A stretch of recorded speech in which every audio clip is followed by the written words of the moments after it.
Hola, buenos días. En esta oportunidad para hablarte sobre la semántica, que es un tema bastante importante para tus estudios de gramática, de lengua española, y para que también podamos saber qué significado tiene cada palabra, ¿sí?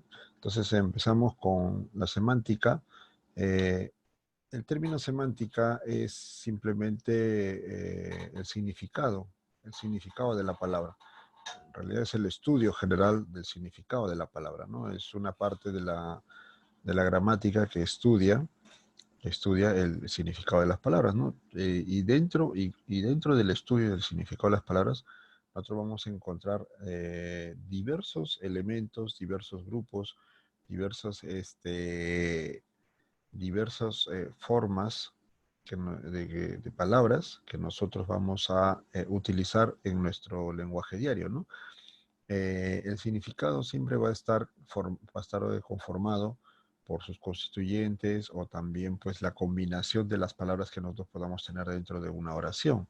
Por ejemplo, no es igual decir el jugador patea la pelota que la pelota patea al jugador. Entonces, pues, con este pequeño ejemplo te puedo ir demostrando de que nuestras palabras tienen que estar bien colocadas para que nuestra comunicación sea exacta, sea coherente y sea cohesionada también, ¿no? Entonces, si tú te das cuenta, las palabras que yo te propongo acá simplemente son para que tú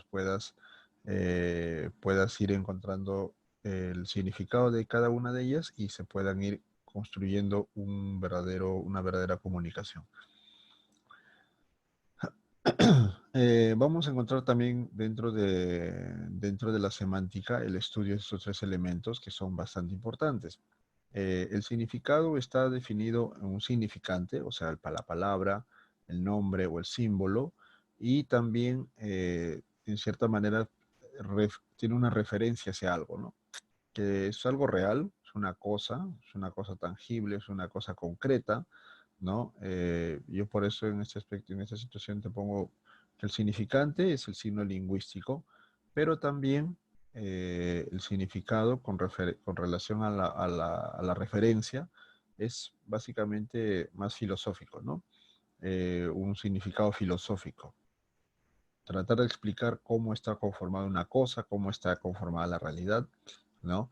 Es parte también de la gramática y en cierta manera también de la filosofía, ¿no? ¿Por qué te hago este triángulo? Porque el significante con el referente están estrechamente relacionados. O sea, la palabra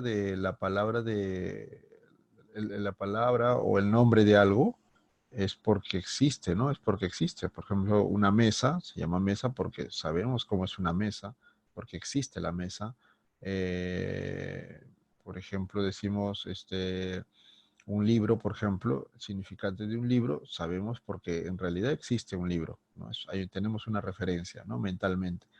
Entonces, pues, el significado, el significante y la referencia, o el referente en este caso, están íntimamente relacionados, ¿no? Recuerda, el significante es la palabra, el nombre, el significado es el concepto, el pensamiento que nosotros podemos tener, y el referente es la realidad, ¿no? O sea, lo que existe y también lo que nosotros tenemos en mente, ¿no? El significado que nosotros tenemos en mente. Vamos a encontrar diferentes clases de significados. Básicamente dos.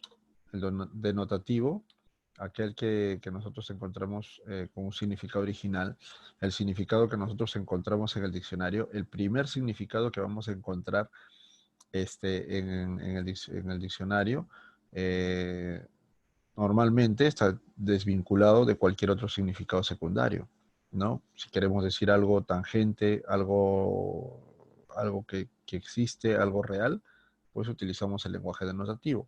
Por ejemplo, la cardiología estudia el corazón. En este caso, el corazón definido como un órgano. Me duele la mano como parte del cuerpo. Se hizo un corte en la cara también como parte del cuerpo, referido al rostro. El peluquero lo dejó pelado, eh, sin pelo, ¿no? Calvo. ¿Listo? Ese es un lenguaje connotativo, un lenguaje original. un lenguaje principal, ¿listo? Primario, básico, mientras que el connotativo es un significado secundario o yo la verdad no le llamaría accesorio, pero está así. Entonces, no me gusta el término accesorio cuando se habla de un connotativo. ¿Por qué? Porque el lenguaje connotativo también define en cierta manera una situación cultural, una situación social, una situación regional. ¿Qué significa esto? Que hay palabras que se utilizan desde la concepción, desde el entendimiento de un grupo de personas determinados por un lugar, ¿no? Por ejemplo, el decir acá nosotros, por ejemplo, chivolo. Chivolo es una palabra típicamente peruana. Vas a otro país, nadie va a entender esa palabra, ¿no? Entonces, pues, para mí no sería algo accesorio, por ejemplo, eso. Para mí es una palabra importante porque define nuestra cultura, nuestra sociedad, nuestra riqueza gramatical, ¿no? Entonces, yo tengo ahí algunos ejemplos que son paralelos a los ejemplos de los denotativos. Por ejemplo, dice, ella no tiene corazón. En el caso de, estamos dando un sentido connotativo a la palabra corazón, ya no un órgano, sino un sentimiento. Ya en el otro, dame una mano, ya no le estamos dando un sentido denotativo que parte del cuerpo, sino una ayuda, en este caso. Ya él sacó la cara por mí. En este caso no le estamos dando un significado denotativo, ¿no? Como parte del cuerpo, sino más que nada como una defensa, ¿no? ¿Sí? Y en el último, está tan pelado que no tiene un sol. Ya no estamos explicando de que se quedó sin pelo, sino que no tiene dinero, o sea, pobre. Entonces, un significado, o perdón, sí, un significado connotativo es aquel significado secundario, ¿ya? Basado en lo social, en lo cultural, en lo regional. ¿Listo? Entonces, a diferencia del denotativo, que es el principal, que es el original, ¿no? Listo. También es importante entender el contexto y situación para que nosotros podamos tener el significado de alguna palabra. Por ejemplo, el contexto es el entorno en que ocurre un proceso comunicativo. ¿Listo? O sea, hay dos personas, hay un grupo de personas, hay una situación, o mejor dicho, hay un grupo de personas que se comunica, ¿ya? Y el contexto es lo que se está viviendo en ese momento, o sea, lo que encierra esa comunicación. ¿Listo? Para que podamos tenerlo en cuenta y podamos entender muy bien esto. La situación es lo que la persona ya piensa, ¿sí? Lo que la persona piensa cuando se comunica. Y aquí está muchas veces muchas veces el error de nosotros de la comunicación. ¿Qué es lo que pasa? Cuando uno conversa con alguien, no, tenemos que pensar que ambas personas no piensan lo mismo, piensan diferentes cosas, ¿no? Por ejemplo, si queremos hablar del COVID, una persona pues de repente está pensando verdaderamente en el COVID, mientras que otra persona de repente no es su punto de pensamiento principal. De repente está pensando en cómo conseguir trabajo, cómo mantener a la familia. Entonces, si tú quieres transmitir, por ejemplo,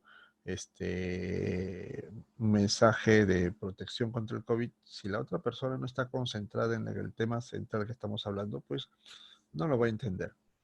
No lo va a entender y no va a hacer caso a las reglas que tú propongas. ¿Está bien? Entonces, la situación es esa. La situación es el pensamiento de cada una de las personas frente a un contexto. ¿Listo? Es que la situación es cómo yo me comporto frente a un contexto. ¿Listo? Vamos a poner ejemplo, sigo con el COVID. Me dicen que haga cuarentena, pero yo no hago caso. Por algo no estoy haciendo caso, es mi situación, es mi percepción personal. ¿Está bien? No hago caso porque necesito ganar dinero, necesito mantener una familia, o hago caso por todo lo contrario, ¿no? Desde mi casa puedo generar dinero, desde mi casa puedo ayudar a mi familia, o sea, es la situación es el momento especial de la persona, el momento especial de un grupo de personas, ¿no? Es es colocar a una persona en cierto momento. Y eso también implica el pensamiento de aquella persona dentro de un contexto. ¿Por qué es importante el contexto y la situación? Porque ambos, ambos van a terminar el nivel de significado de una oración, el nivel de significado en el sentido de comunicación, vamos a darle cierto sentido. ¿Listo? Por eso es bastante importante entender estos dos. Relaciones entre significados. Nosotros vamos a considerar las siguientes relaciones. ¿Ya? La hiponimia, hiperonimia. Dentro de esto también está la cohiponimia. ¿Listo? Ahora les voy a explicar rápidamente esto. La sinonimia y la antonimia. ¿Ya? Y en el tercero no he puesto solamente un término, pero no es necesariamente una relación. ¿Ya? El campo semántico. El campo semántico implica también darle una clase especialmente a lo que es el campo semántico. Creo que ya lo hemos hecho o lo vamos a hacer, no sé. Pero igual, te lo menciono porque es importante también. No es una relación, pero también es importante saber qué cosa es el campo semántico. ¿Listo? Ahora en esta oportunidad estudiaremos solamente estos dos, la hiponimia, la hiperonimia y la sinonimia y antonimia. ¿Listo? Empezamos entonces con la hiponimia e hiperonimia. ¿Qué cosa es esto? ¿Qué son estos términos? La hiponimia hiponimia e hiperonimia se da en relación, vamos a decirlos en palabras tan sencillas, en relación de conjunto-elemento. ¿Sí? La hiperonimia, ¿ya? La hiperonimia es el conjunto, es el término, es la palabra, es el significado que nosotros le damos a algo general. Mientras que la hiponimia es el elemento que está dentro de ese conjunto que se llama hiperonimia. ¿Está bien? Si deseas, también lo puedo explicar desde lo etimológico. Hiper, algo grande, ¿ya? Nomo, una palabra grande que encierra un grupo de otras palabras. Y la hiponimia, hipo, pequeño, nomo, palabra. ¿Está bien? Entonces, pues, eh, la hiperonimia es la palabra que encierra otras palabras, mientras que la hiponimia es el elemento de esa hiperonimia. Te pongo un ejemplo. Por ejemplo, fruta. ¿Listo? Fruta en este caso sería hiperonimia. ¿Listo? ¿Cuáles serían sus hipónimos de fruta? Uva, plátano, granadilla. Los elementos que hay, que existen entre ellos. O sea, mejor dicho, los elementos que existen de fruta. ¿Listo? Ahora, te estaba diciendo también que existe la cohiponimia. ¿Qué cosa es la cohiponimia? Es la relación entre los hipónimos de este conjunto. Entonces, ¿cuáles serían la cohiponimia? Sería pues la relación que existe entre uva y plátano, el plátano y granadilla, o sea, que son cogenéricos, o sea, que son del mismo nivel de significado de palabras.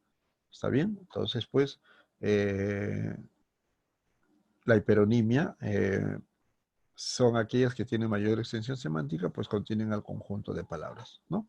Y dentro del conjunto de palabras se da la relación de cohiponimia. ¿Listo? Entonces, esto de acá es una relación entre una palabra conjunto y los elementos que puedan contener a esta palabra. ¿Listo? Sinonimia y antonimia, voy a simplemente explicar entre estos dos la antonimia. La sinonimia es sencillo, sabemos que es las palabras que tienen un significado igual, pero que se escriben diferente. No hay más que explicar ahí, solamente la sinonimia entre absoluto y sinonimia relativa, ¿no? Que podríamos de repente, que ya lo hemos estudiado también, o que también lo podremos estudiar nuevamente. Ya en la antonimia hay algunos elementos que sí es necesario saberlas. Están divididos en dos grupos, gramatical y lexical. Dentro de la gramatical nosotros vamos a encontrar la antonimia por oposición, que normalmente se utiliza con un prefijo, fiel, infiel, por ejemplo. ¿Listo? Balance, desbalance, por ejemplo, también es otra antonimia gramatical. ¿Listo? Mientras que en la lexical sí vamos a encontrar tres tipos. Primero, el complementario, ya, complementario, ambos se complementan, hombre, mujer, listo. En otro caso sería de repente que son contextos, perdón, que son extremos, ¿no? Ambos son extremos. Por ejemplo, vida, muerte, son complementarios, ¿ya? Antónimos complementarios. Eh, Lexical propia, es clásico acá porque hay una gradualidad. Ya no son antónimos extremos, sí, en realidad son tan extremos, pero también hay una gradualidad. Por ejemplo, infancia, vejez. Hay una infancia, adolescencia, adultez y vejez. ¿Te das cuenta? es propia, es gradual. ¿Listo? La recíproca, en este caso, eh, en este caso, uno de ellos reclama la existencia del otro. Por ejemplo, madre-hijo. Otro ejemplo también podría ser profesor-alumno. ¿Listo? Entonces son tres tipos, o cuatro tipos en realidad, divididos en dos grupos. Ya la antonimia gramatical, que es por oposición, siempre va a utilizar un prefijo, ya para definir la oposición. En el lexical vamos a encontrar tres tipos: complementario, propia y recíproca. ¿Listo? Entonces, pues, cada uno de ellos con diferentes características y con cada uno de ellos con diferente forma de uso. ¿Listo?